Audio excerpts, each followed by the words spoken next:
안녕하세요. 사람이 아프거나 힘들 때 병문안을 가거나 전화를 하죠. 사람이 사람을 만나면 힘을 받아요. 손을 꽉 잡아주거나 하면 환자는 위로를 받고 병이 빨리빨리 낫는 거죠. 저도 한번 그 위내시경을 하러 가는데 너무 힘들더라고요. 막 구역질이 나고 그냥 아주 그냥 눈물 콧물을 쏟고 막 죽겠는데 그때 누구인지도 모르는 사람이 등을 토닥거리면서 괜찮다고 하던 때가 생각나요. 뭐 아마 간호사 분이시거나 의사 선생님이시겠죠. 그런데 그냥 등 두드려주는 게 뭐 그다지 그렇게 굉장히 큰 일이던가요? 그러나 사람이 힘들 때, 야, 거의 죽기 직전에 그렇게 되니까 그게 정말 사람을 지탱하는 힘이 되는 것 같아요. 그래서 사람이 사람 가운데, 인간 관계 가운데 살아가는 방식을 택하는 것 같습니다. 그런데 이제 관계 가운데 있더라도 힘들어지는 거는 상대를 인정 안 하고 나 중심적으로 살아가려고 하면 그때는 정말 힘든 세월이 될 수밖에 없는데요. 그러나 궁극적으로는 혼자서는 이 세상을 살아갈 수가 없다. 같이 살아가는 가족이 중요하다. 그리고 가정을 좀 넘어서 확대시키면 사회 질서라는 게 있잖아요. 공동체라는 게 있잖아요. 그게 다 사람을 서로 간에 살게 해주려고 하나님께서는 우리들에게 주신 질서예요. 질서. 그래서 그 질서라는 것이 굉장히 중요하죠. 이 세상이 완전히 깨져서 정의가 없다 이렇게 얘기하니까 이게 다 무슨 소용이냐 이렇게 생각하실 수가 있는데 구약 성경을 읽어보면 이 사람 가운데 질서를 정의롭게 하시려고 하나님께서 얼마나 노력을 많이 하세요. 질서. 그 안에는 하나님께서 주신 지혜가 있는 거예요. 그렇게 해서 사람이 또 죄악 가운데 있으니까 또 예수 그리스도를 보내셔서 이 지구의 질서를 정의로운 하나님 나라로 만들려고 하나님께서는 얼마나 가열차게 사역을 하십니까? 그래서 이 사회 질서라고 하는 것, 가족의 질서라고 하는 것, 지역사회의 질서라고 하는 것, 교회의 질서라고 하는 것은 그 안에 하나님께서 주신 지혜가 하나님의 정의가 하나님의 인격이 그 안에 녹아들어 있는 것입니다. 그래서 질서를 건강하게 해야 돼요. 사람이 있다고 해서 다 좋은 게 아니죠? 건강하게 해야 되죠? 교회의 질서도, 사회의 질서도 주님께서 주시는 생명을 누리기 위해서는 건강하게 해야 됩니다. 그러나 이런 사실을 모르면 어떤 모순이 발견되면 다 부셔 이렇게 나오는 거거든요. 이 질서라고 하는 것은 하나님이 우리에게 생명을 지탱하도록 주신 관계라고 하는 것이에요. 그것을 모르면 아예 존재 의미 자체를 통째로 이제 부정하게 되죠. 그러나 질서 가운데 하나님께서 역사하신다라고 하는 것을 오늘 잠언은 이야기를 해주고 있습니다. 잠언 30장을 좀 볼게요. 자, 주인에게 그 종을 비방하는 말을 하지 말아라. 그 종이 너를 저주하고 너에게 죄가 돌아갈까 두렵다. 이렇게 얘기하잖아요. 아니, 질서라고 하는 게 분명히 있는데 자신하고 상관없는 주인과 하인과의 관계에 끼어들어가지고 그 하인을 중상모략하는 자가 나온단 말이에요. 자, 그러지 말아라. 하나님께서는 이런 행위를 이 오늘 본문을 통해서 문제 있다 말씀하십니다. 자, 그리고 이제 아버지를 저주하며 어머니를 축복하지 않는 무리가 있다. 이런 불의의 사람들이 있다는 거예요.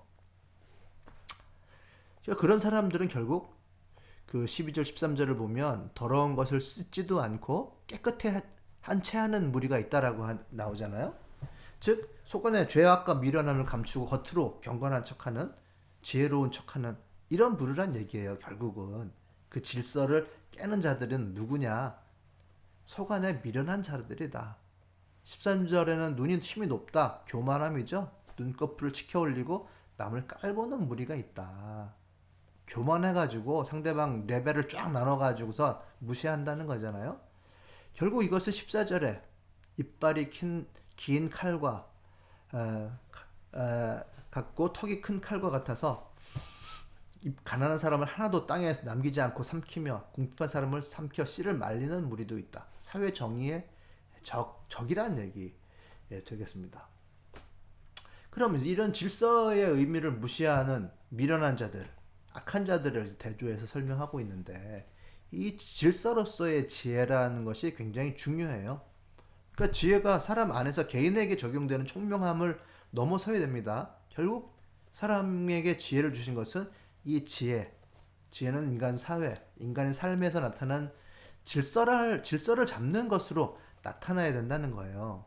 뭐 규칙적으로 반복해서 하는 질서뿐만 아니라 이 사회의 질서에는 하나님이 주신 정의, 의로움이라는 도덕적인 개념도 있습니다. 말씀드렸듯이 하나님께서는 이 정의의 질서를 세우시는 분이에요.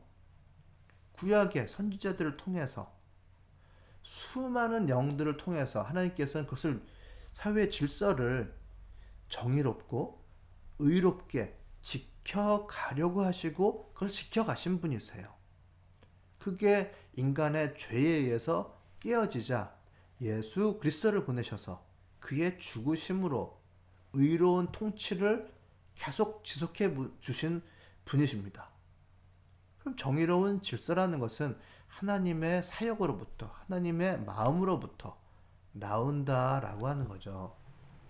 그래서 그 하나님의 그 의로운 마음의 역할을 하는 질서가 인간 공동체 안에 스며 들어와서 사람을 살리고 사람을 지탱하는 역할을 해야 되는 것입니다. 자, 그렇다면 잠언에서 얘기하는 지혜로운 삶이라고 하는 것은 우리들에게 이제 뭔가 도전의 과제를 주는 거예요. 너 혼자 잘 살라고 지혜 주시는 거 아니다.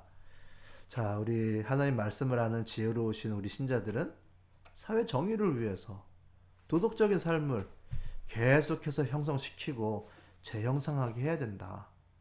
교회에서도요, 지혜를 따르고 잘 사용해서 전체 행복을 이루어야 된다라고 하는 것으로 우리가 이해를 해볼 수가 있습니다. 네, 질서라고 하는 것으로 지혜는 나타납니다. 자, 하나님께서 주신 질서라고 하는 것이 이 관계 짚고 같이 살아가는 것을 전제로 하는 것인데요. 저는 오늘 이 특별히 10절과 11절을 볼 때 첫 번째로 이 지혜의 질서라고 하는 것은 상대를 좀 그냥 그 고유의 모습으로 인정하고 바라보는 것에서부터 출발하는 것 같아요. 인정하기입니다.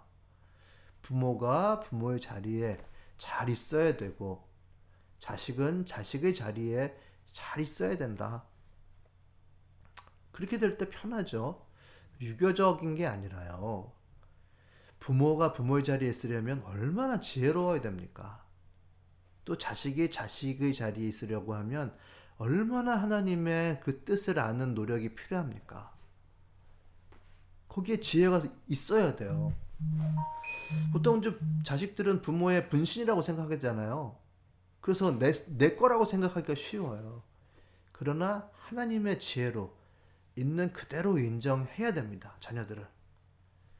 있는 그대로 바라보려고 함이 지혜로운 거예요. 내가 쉬운데, 부모 입장에서 쉬운데 자녀는 어려운 것들은 되게 어려워요. 야, 저희 아버지는 수학을 그렇게 잘하셨어요. 근데 저는 수학 25점 이상 넘어간 적이 없거든요. 자녀는 어렵습니다. 그래서 자녀 교육이 쉽지가 않아요. 저는 아침에 일찍 일어나는 것이 너무나도 쉬운데 저희 자녀들은 저녁 6시까지 그냥 누워만 있어요. 그리고 6시 이후에 뭐 한다고 옷 입고 나와요. 네, 자녀교육 쉽지가 않습니다. 내가 쉬운 거 상대방은 어렵습니다. 그래서 자녀에게 이 비전을 제시하려고 하다가 부모의 온갖 악감정을 쏟아버리기가 일쑤잖아요. 반대로 부모를 잘 모시는 것도 매우 힘든 일이에요. 오늘 11절에 보듯이 아버지를 저주하며 어머니를 축복하지 않는 무리가 있다. 이 가족과의 관계는 정말 누림이어야 하는데 거기에는 책임도 있는데 그 책임과 누림을 잘 가져가기 위해서는 정말 하나님의 의와 지혜가 우리 가운데 있어야 되고 그것이 질서 가운데 잘 녹아나야 돼요. 지혜로 이런 관계 가운데 내가 누군가를 잘 알아야 되고 진정한 누림이라는 것이 무엇인가? 어떻게 관계 짓고 살아가야 하는가를 주의 지혜로 우리가 알아야 된다는 거죠. 그러나 저는 일단 이런 전제부터 분명히 했으면 좋겠어요. 하나님으로부터 인간에게 주어진 것은 의의 질서입니다. 의의 질서. 그리고 사람은 그 의의 질서를 지키기 위해 지혜를 가지고 말과 행동을 해야 됩니다. 이것이 일단 분명해야 그 안에서 모순점이 있으면 그것을 해결하려고 노력하겠죠? 만약에 근데 질서? 야, 개인의 시대에 무슨 질서를 운운하냐? 라고 나온다고 하면 그것을 탈출하기가 쉽겠죠. 저는 먼저 이 기본이 되는 것, 주님의 지혜는 질서로 나타난다 라고 하는 것을 분명히 좀 인식했으면 좋겠고요. 물론 자신에게 온전히 집중된 사람이 있어요. 살아가는 방식 중 하나입니다. 그러나 반대로 철저하게 상대하는 살아가는 사람들이 있어요. 나와 너를 인식하고 조직 안에 살아가는 사람들이죠. 다 살아가는 방식 중에 하나예요. 그러나 어떤 성향의 사람이건 자신은 자신의 소속에 있음을 아는 것, 너무나도 중요한 것 같아요. 자신의 건강이 중요하듯이요. 자신이 속한 공동체의 건강함을 위해서 하나님의 지혜를 발휘하고 말하고 행동하는 것은 너무나도 중요합니다. 왜냐? 하나님께서는 우리에게 홀로 살라고 말씀하시지 않았기 때문이에요. 우리들은 무력합니다. 자신을 지지해주고 있는 사회 질서, 공동체의 질서를 보지 못하고 마치 혼자서 살 수 있다고 착각하면 오늘 잠언 10절과 11절, 12, 13절에 나오는 사람처럼 될 가능성이 많습니다.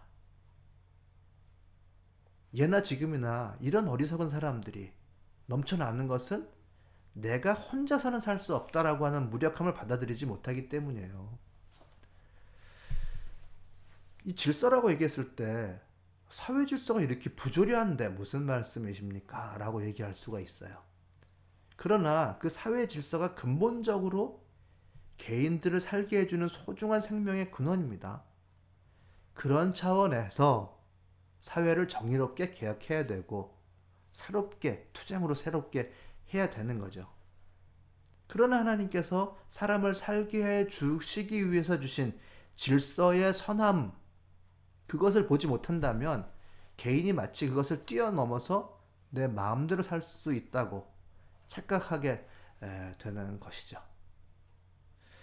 자, 그런 인간의 미련함과 그리고 교만함을 벗어버리려고 하면 하나님께서 주신 지혜를 가지고 자기가 있어야 할 곳에 일단 정확하게 먼저 서고 상대를 바라보는 것이 필요하겠다. 저는 이런 깨달음을 이 본문에서 얻었습니다. 네, 감사합니다.